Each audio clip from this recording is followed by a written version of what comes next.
Alors, Madame, vous avez fait tout à l'heure un discours pour un peu revenir sur les enjeux, les projets, ce que fait la CDG pour renforcer la coopération entre le Maroc et ses voisins, en fait, sud-africains, ses pays frères, notamment le Sénégal. Aujourd'hui, où nous sommes avec un séminaire international sur le 60e anniversaire de la coopération entre le Maroc et le Sénégal. Alors, votre discours s'est appesanti sur les enjeux, les perspectives et les projets. Pouvez-vous nous revenir un peu sur quelques mots de votre discours? Très bien, écoutez, comme je l'ai rappelé tout à l'heure, donc nous contribuons grâce à ce séminaire donc à célébrer les 60 ans donc de cette convention d'engagement entre le Maroc et le Sénégal. Et je crois que c'est une occasion aussi, et un appel a été fait aux journalistes pour mettre un peu de lumière sur cette convention qui est malheureusement très mal connue. Convention donc qui a, je dirais, arrêté les bases de cette collaboration. Et 60 ans après, nous retrouvons les mêmes enjeux, on retrouve les mêmes problématiques, on retrouve les mêmes ambitions, les mêmes inspirations des deux pays. Donc la CDG, nous engageons dans cette rencontre, nous avons également voulu contribuer à la réflexion. Et donc le séminaire ne se limite pas à la question économique qui est au cœur de notre action au niveau de la CDG, mais on a voulu également lui donner une autre dimension culturelle, religieuse, et aussi donc cette initiative atlantique qui a été lancée par Sa Majesté le Roi. Alors par rapport à la CDG, nous avons depuis toujours donc exprimé notre vocation africaine, donc conformément aux orientations de Sa Majesté le Roi Mohamed VI, que Dieu le glorifie, et nous traduisons cette vocation donc africaine à travers des projets, à travers des initiatives, dont l'une c'est la création de ce forum des caisses de dépôt et de gestion ou de consignation, donc ça dépend des pays, de la dénomination, donc dont la création a été faite en 2011 à Marrakech.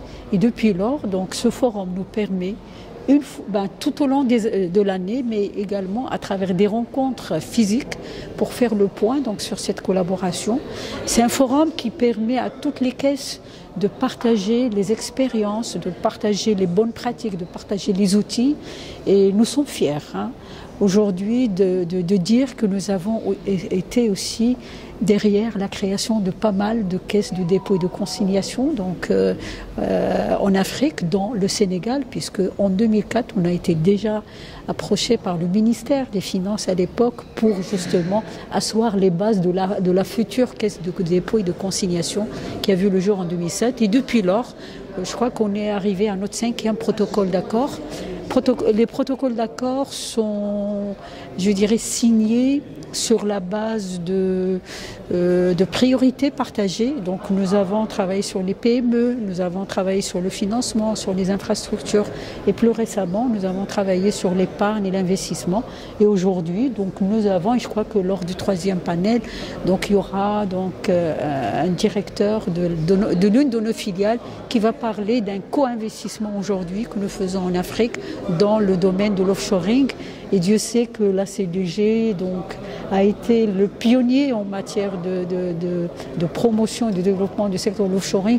Et on souhaite donc transférer cette expertise à travers un co-investissement avec le Sénégal. Écoutez, s'il y a quelque chose dont il faut tirer des leçons pour notre continent, c'est bien cette relation entre le Sénégal et le Maroc qui dure depuis, au fond, 65 ans, c'est tout récent. En réalité, ce sont des relations séculaires. Et le fait de les organiser de cette manière et de les mettre en exergue est un signe que l'Afrique a une dynamique qui voudrait qu'elle s'unisse derrière l'agenda 2063 de l'Union africaine. Et le Sénégal et le Maroc nous donnent là un bel exemple à suivre, à renforcer et aussi des leçons à tirer. Parce que malgré les hauts et les bas, la relation entre le Maroc et le Sénégal est tellement solide qu'elle force le respect et qu'elle doit être instructive pour que nous avancions vers une Afrique unie.